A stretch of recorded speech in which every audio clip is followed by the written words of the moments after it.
Por gentileza, abram suas Bíblias lá em Marcos capítulo 4. Marcos capítulo 4, a partir do versículo 35. Marcos capítulo 4, a partir do versículo 35 até o 41, quando nós somos abordados com a narrativa de um momento muito especial, em que o Senhor Jesus acalma uma tempestade. No início do ministério de Jesus e no decorrer da sua obra aqui na face da terra, ele convidou alguns discípulos, algumas pessoas, para verem, para testemunharem. Tanto que nós temos algumas expressões no Novo Testamento, nos Evangelhos, de testemunhas oculares daquilo que o Cristo fez. E eles registraram nas Escrituras. E assim eu e você, nós podemos nos adentrarmos nessa narrativa, nessa história, e de alguma forma nos identificarmos em algum ponto com essas narrativas. Nesse momento, o Senhor Jesus, ele, assim como de costume, em alguns momentos, ele se ausentava das multidões. A agenda dele era o tempo todo servindo pessoas, aconselhando pessoas, pregando, o dia todo curando, operando milagres, amando as pessoas, se desgastando em favor delas, o tempo todo, o dia todo, 7 vezes por semana. Em alguns momentos, ele chamava alguns dos seus discípulos e ele se isolava para ter um tempo de adoração, de gratidão, de recompor as forças, de recarregar as baterias. Ele chamava alguns dos seus discípulos. Ele ia para o mar da Galileia, ele ia para o Monte das Oliveiras. Era um hábito que ele tinha. E nesse momento, ele tem um desses momentos de fugir um pouco daquele contexto. Mas há um negócio interessante que acontece nessa ocasião. O texto diz que naquele dia, versículo 35, ao anoitecer, disse Jesus aos seus discípulos, vamos para o outro lado. Depois de ele ter feito muitas coisas, depois de ele ter passado alguns dias exaustivos, fazendo toda a agenda de ministério dele, versículo 36, deixando a multidão, eles o levaram no barco assim como estava. E aqui há uma informação importante. Outros barcos também o acompanhavam. Esse foi um dos momentos, poucos, que quando ele conseguia se isolar e sair apenas com os seus discípulos, ele realmente conseguia um tempo a sós. Nesse momento, não. O texto diz, o evangelista Marcos deixa claro que outros barcos estavam acompanhando nessa situação.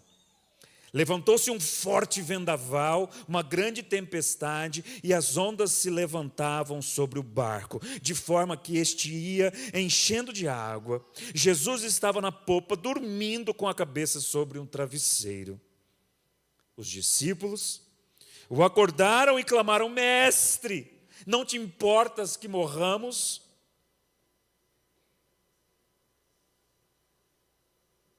No meio de uma grande tempestade, de um grande vendaval, as ondas estavam bem altas a ponto de jogar água dentro do barco. E uma observação muito importante aqui. Homens experimentados, pescadores que tinha algo muito natural, a rotina, o cotidiano de lidar com as tempestades, com as intempéries, de uma tempestade no meio do mar, estavam apavorados e questionaram, mestre, não te importas que morramos? Ele se levantou, repreendeu o vento e disse ao mar, aquiete-se, aquiete-se. O vento se aquietou e fez-se completa bonança. Então perguntou aos discípulos, depois que, como num silêncio como este, há momentos na vida da gente que a tempestade é tanto tumulto, é tanto barulho, que a gente não consegue ouvir a nossa voz interior, a gente não consegue ouvir o Senhor falando conosco. A bonança vem, a calmaria acontece, e no silêncio do silêncio, o Senhor pergunta aos discípulos,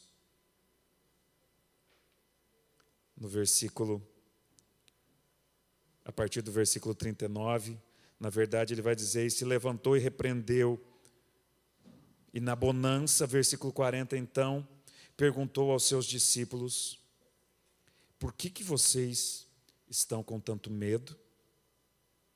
Ainda não tens fé? Eles estavam apavorados e perguntavam uns aos outros, quem é este que até o vento e o mar lhes obedecem? Quem é este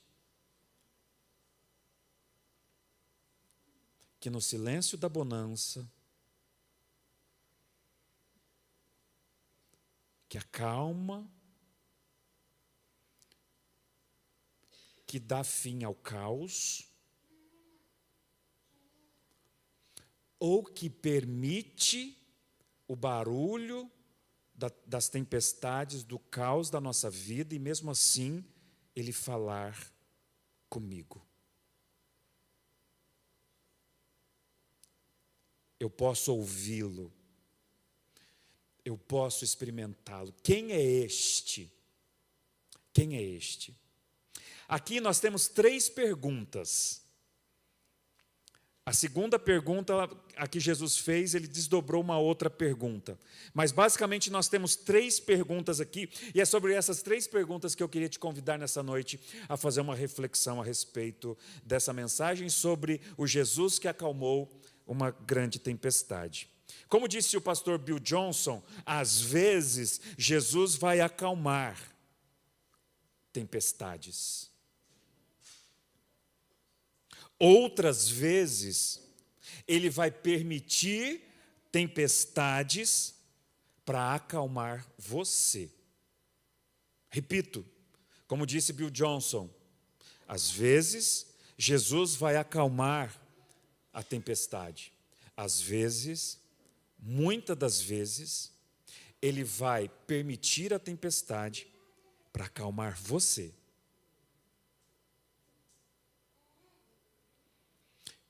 E Ele será glorificado em você quando você der testemunho como cristão que sabe se superar as tempestades, depositando fé nele, ao superá-la pela fé, ao passar pela tempestade, dando bom testemunho de que você confiou nele.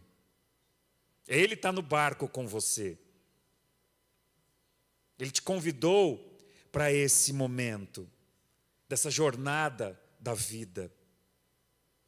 Ele mesmo disse, olha, e eis que estou convosco até o último dia. Então eu queria te convidar a refletir sobre as lições, as preciosas lições que a gente pode aprender dessa experiência com Jesus. E na didática dele, de um mestre precioso que ele é, assim como aconteceu, por exemplo, quando ele multiplicou pães e peixes, diante de Judas Iscariotes, que era quem cuidava da bolsa das ofertas, e diante de Mateus, que era um cobrador de impostos.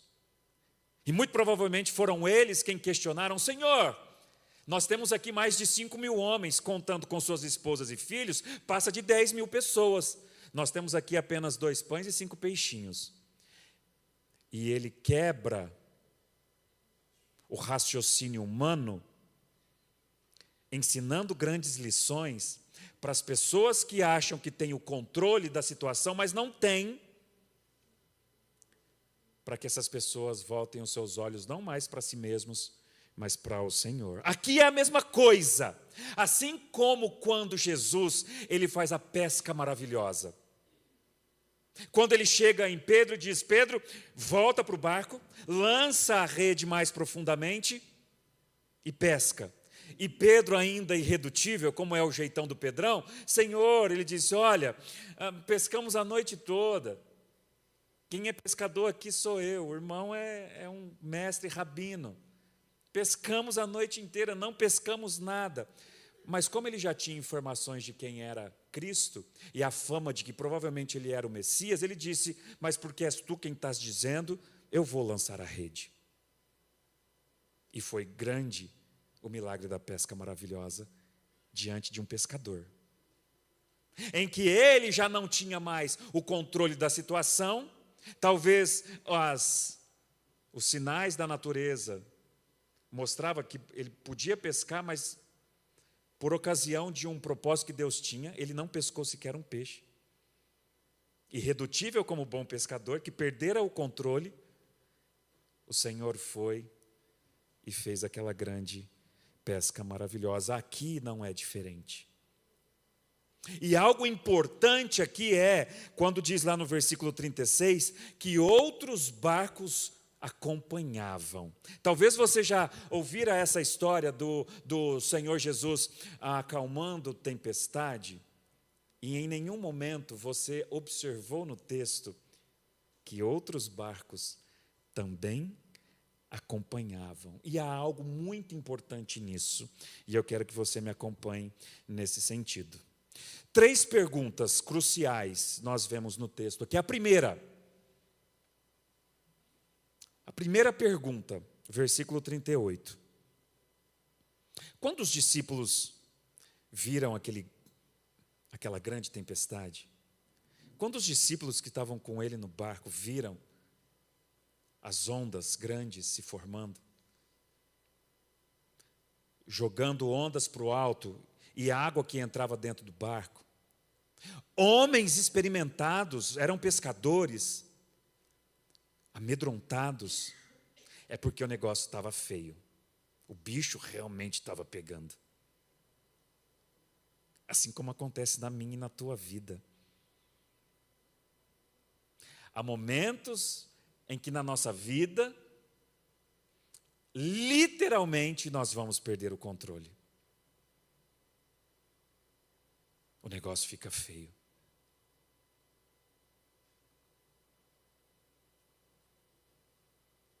E a gente se esquece de que o próprio Criador está conosco.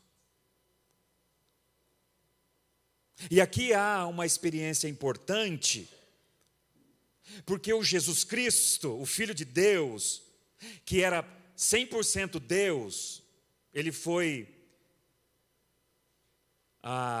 nasceu da Virgem Maria, ele foi gerado pelo Espírito Santo, ele é o próprio Filho de Deus, mas ele era 100% homem.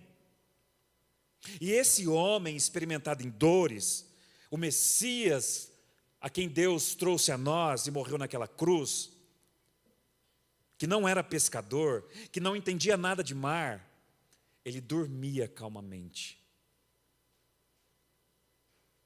O texto até diz que já existia travesseiro naquela época. Estava deitado sobre um travesseiro na popa do barco, dormindo. E homens como Pedro, experimentado no mar, ele não estava entendendo essa história. Como que pode? Como que pode? Esse homem que tem nos falado da verdade, esse homem que tem dito que ele é o Filho de Deus, o Messias prometido, ele dorme enquanto enfrentamos essa tempestade. Então eles perguntam, imagine a cena, eu imagino a cena, irem lá sacudindo Jesus, acordando ele, e ele acordando com a pergunta: mestre, não te importas que morramos?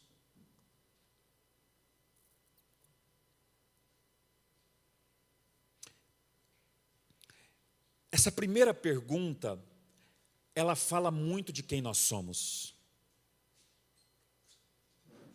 Essa pergunta representa muito a nossa humanidade,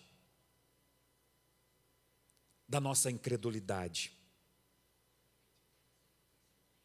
de como nós somos incrédulos, de como nós temos dificuldades de crer.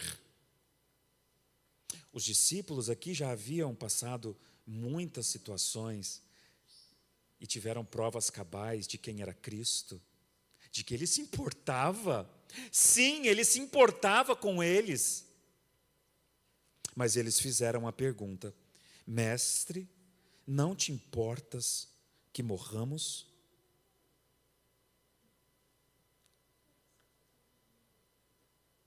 Essa pergunta representa muito dos nossos questionamentos.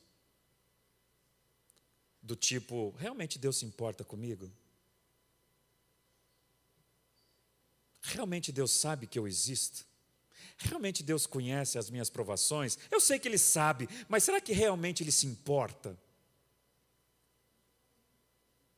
O Deus onipotente, maravilhoso, que criou os céus e a terra, o universo como um todo, vai perder tempo com um miserável homem como eu?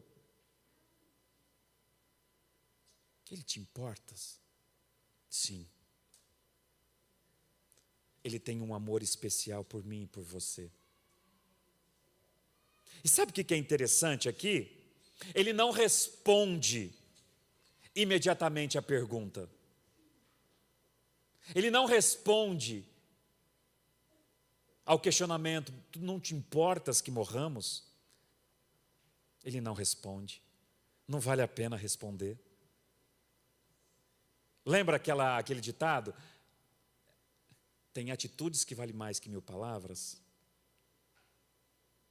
Ele respondeu, levantando a mão e dizendo, versículo logo depois, repreendendo o vento, aquiete-se, acalme-se. E o vento se acalmou. E tudo ficou calmo. A ideia aqui é, ficou completamente tranquilo. Ficou completamente tranquilo. Dava para ouvir, talvez, o canto dos pássaros, depois de uma tempestade braba.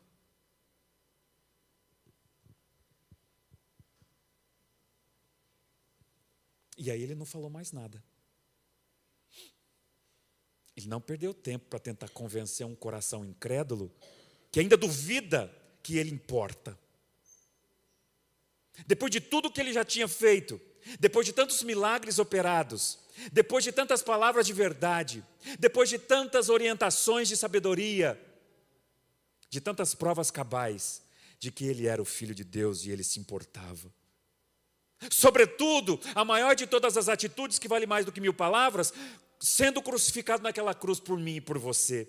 Ele se importa. Absolutamente ele se importa com você. Ele te ama. Só que ele te ama a ponto de te ensinar algumas lições preciosas que nós aprendemos aqui. E a despeito dessa primeira pergunta, mestre, tu te importas que morramos? Amado, amada, não crie expectativas de que Jesus vai repreender as suas provações, e sim o seu coração a confiar nele. Sabe por quê? Porque o vento e o mar nós já sabemos que ele é dono, de que ele repreende e eles obedecem. Mas e a mim, e a você? Como está o teu coração? Sabemos muito bem que Ele é o Senhor, que Ele faz milagres, Ele é o dono do universo. Há um Criador, há alguém, há um Senhor, há uma pessoa que nos ama, que domina sobre os céus e terra, que o universo se rende aos seus pés. Mas e o seu coração? Eu obedeço?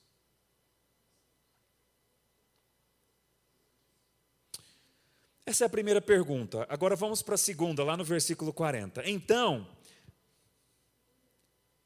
perguntou aos seus discípulos, o mestre didático, Senhor, sábio, ele não passa um sermão aqui. Ele faz uma pergunta: por que vocês estão com tanto medo?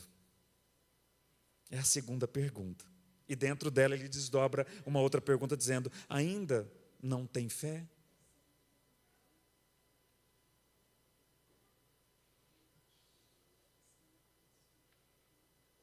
Vocês ainda têm medo? Vocês ainda têm crises de ansiedades? Vocês ainda vivem momentos depressivos? E aqui ele não está passando um sermão no tipo de dando uma bronca. Ele sabe, sim, ainda temos medo.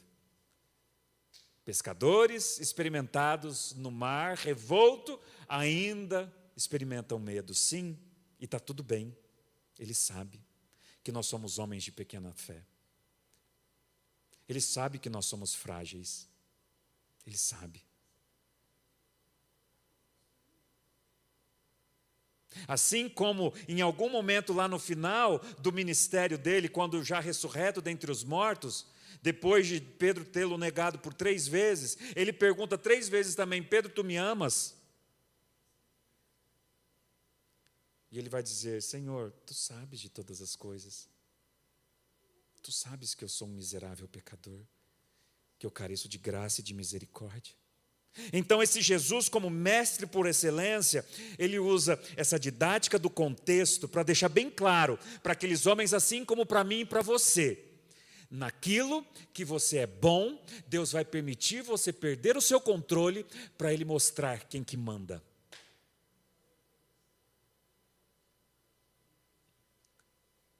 Para deixar bem claro para você que nós não temos o controle da situação, que a gente não vai suportar a crise, que nós precisamos desabafar o nosso coração diante dele, que você não vai conseguir carregar o seu fardo sozinho, você vai surtar,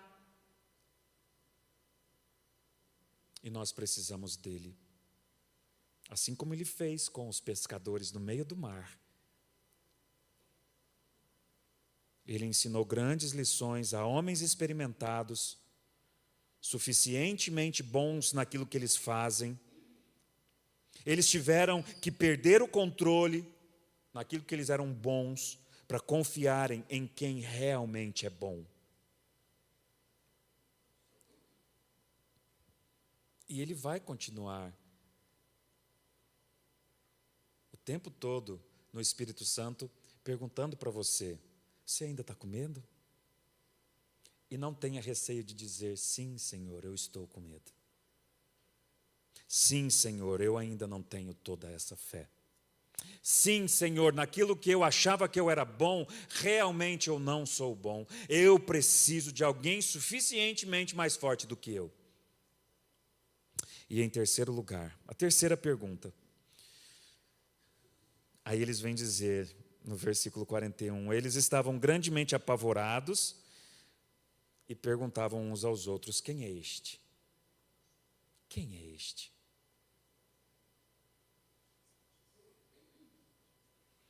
Quem é este que até o vento e o mar lhes obedecem?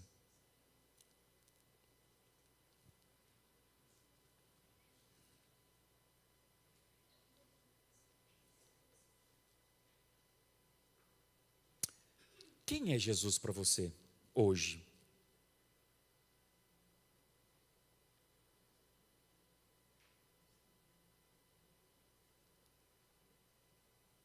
Qual o seu relacionamento com Ele? Que nível de intimidade você tem com o Criador do universo? E de certa forma eu quero te surpreender nessa noite com a seguinte pergunta: qual dessas 3 perguntas, vou recapitular as 3 perguntas da narrativa. A primeira: não te importas que morramos? Uma pergunta feita dos discípulos a Jesus. Aí Jesus vai, acalma a tempestade e diz: vocês estão com medo? Vocês têm medo? Vocês têm pouca fé? E a terceira pergunta: quem é este? São essas 3 perguntas. Quais dessas 3 perguntas é a mais difícil de ser respondida e de ser praticada? Qual delas?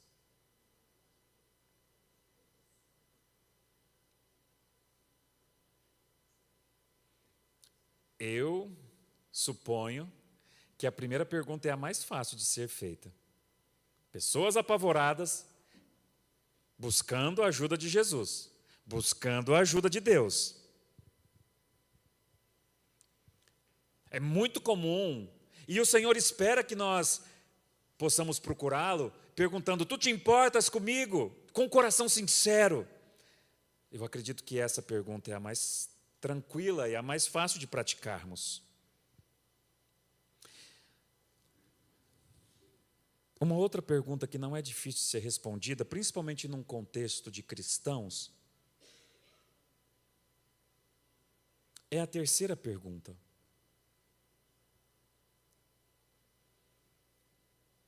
Eu não tenho dificuldade de acreditar que todos nós aqui, de alguma forma, temos, ou a grande maioria, de responder quem é Jesus. Jesus é o Filho de Deus, a divindade de Jesus. Já sabemos sobre isto. O Evangelho tem sido pregado a nós. A segunda pergunta do versículo 40 é a mais difícil de ser respondida e de ser aplicada a nós hoje.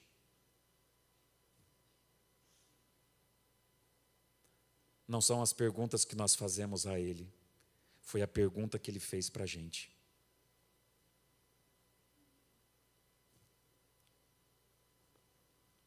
Não temos dificuldades de reconhecer quem é Jesus. Temos dificuldades de inclinar ao nosso coração a confiar nele. Sabemos quem Ele é, mas nós não confiamos suficientemente em quem Ele é. Essa pergunta que Cristo fez a nós, ela deve falar profundamente ao nosso coração. Insistentemente, Ele vai perguntar para você: por que você ainda está com medo? Por que você ainda tem tão pouca fé? E diferentemente de um coração arrogante, diferentemente de um coração prepotente, como diz o Provérbios no Antigo Testamento, não confieis no vosso próprio entendimento, descansai no Senhor, confiai nele. Diferentemente, vá a Cristo humilde, vá a Ele submisso, aberto, a ouvir Ele dizer a você, e responda sempre, sem nenhum equívoco: sim, Senhor, eu estou com medo, eu tenho pouca fé, eu sou fraco, eu sou frágil, eu preciso de Ti. Eu careço de graça. Eu careço de misericórdia que vem do trono da graça a transbordar um coração como o meu. Ele se identifica com corações fragilizados.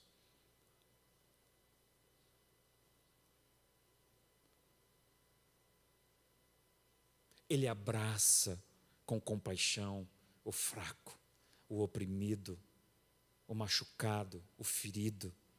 Ele se identificou com os famintos, com os doentes, com os marginalizados da sociedade.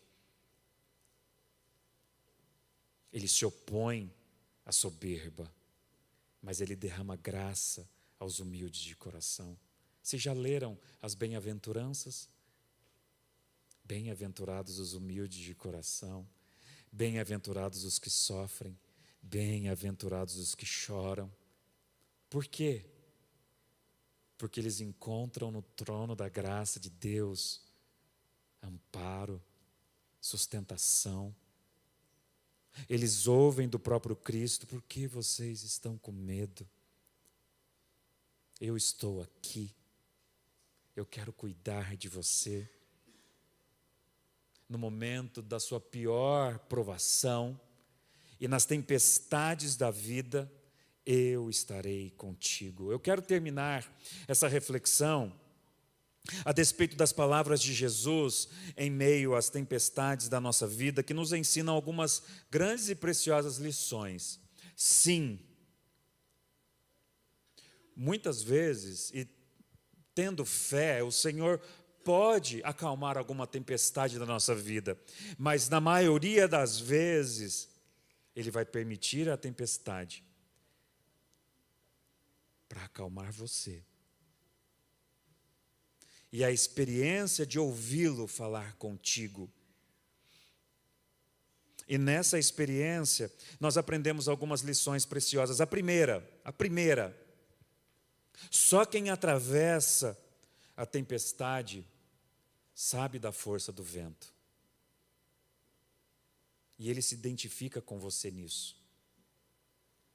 Só quem passa por uma grande tempestade sabe a força, o grau, o nível de provação.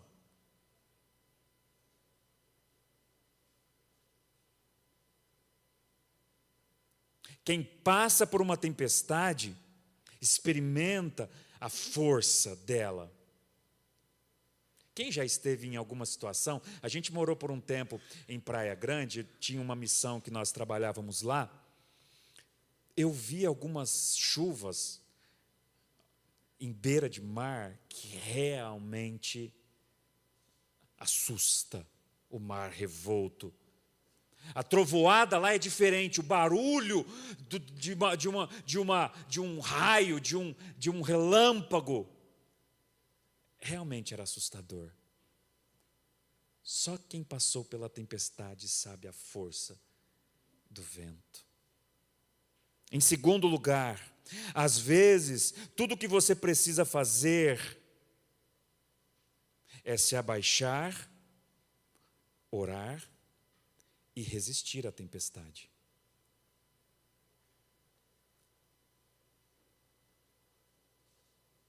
Não vai adiantar você entrar em desespero, não vai mudar nada, absolutamente nada.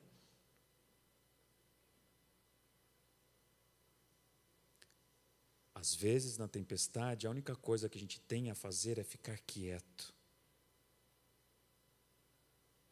e orar. Quem já viu alguns desses tufões que passam em alguns países, tipo lá nos Estados Unidos?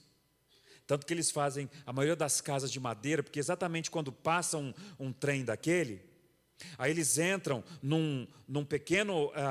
numa pequena parte da casa que é feito de cimento, que é exatamente para isso. Eles fecham a porta, todo mundo fica quietinho, esperando a tempestade passar. Não tem o que fazer. Não dá para guardar a casa. É carro que vai embora, é telhado que vai também. Os braços do Senhor é a nossa proteção nos momentos de provação. E a única coisa que a gente tem a fazer é ficar quieto e orar e descansar enquanto a tempestade passa. Em terceiro lugar, nós aprendemos com essas lições de Jesus. Algumas tempestades servem apenas para testar as forças das nossas raízes. Amado, se você não está enfincado, suas raízes em Cristo, na palavra, a sua fé fincada no terreno da espiritualidade verdadeira, nós não suportamos. Você já viu aquela experiência do bambu, quando vem uma grande tempestade? O bambu tem uma raiz muito profunda e ele é muito flexível. Por que tem algumas árvores que, com um pé de vento qualquer aqui da nossa cidade, ele racha no meio? Não tem raízes profundas. Por vezes, Deus está permitindo em Cristo Jesus as tempestades na tua vida para testar a raiz do teu coração. Aonde ele está fincado as raízes do teu coração? Na sua própria vida? Nas coisas materiais desta vida? Ou teu coração está fincado as raízes na fé, na palavra, no Espírito Santo? E por fim, eu termino dizendo, em quarto lugar, uma última lição. Especialmente valorize pessoas que ficam com você durante a tempestade. Porque em dia de sol, qualquer praia fica cheia.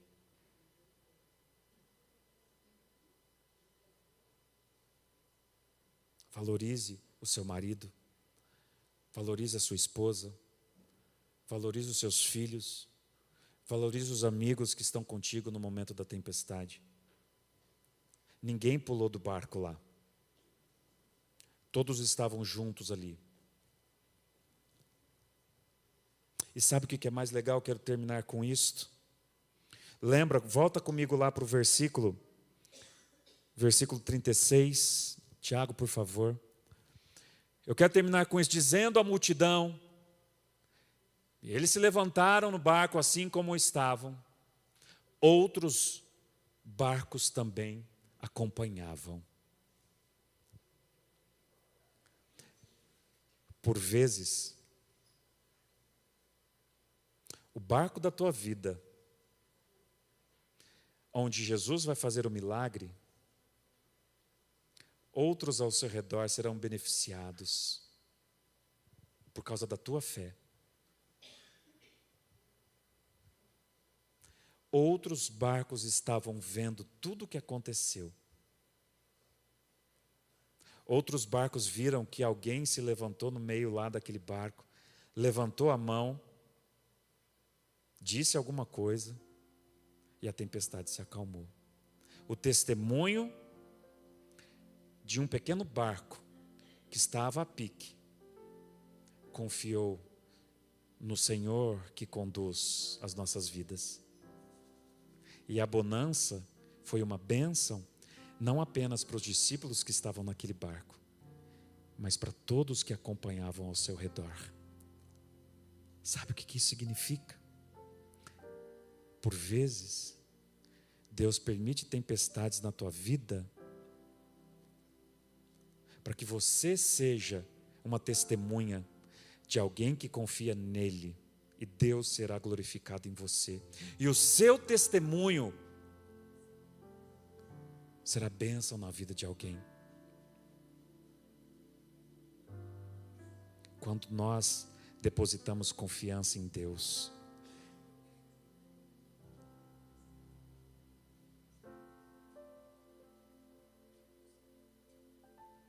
você não é todo mundo. Pode estar tudo dando errado. Pode estar tudo caindo aos pedaços. Pode estar tudo dando provação, situações das mais diversas possíveis. Nada está dando certo. O nosso coração enganoso diz: a vida é assim mesmo. Isso acontece com todo mundo.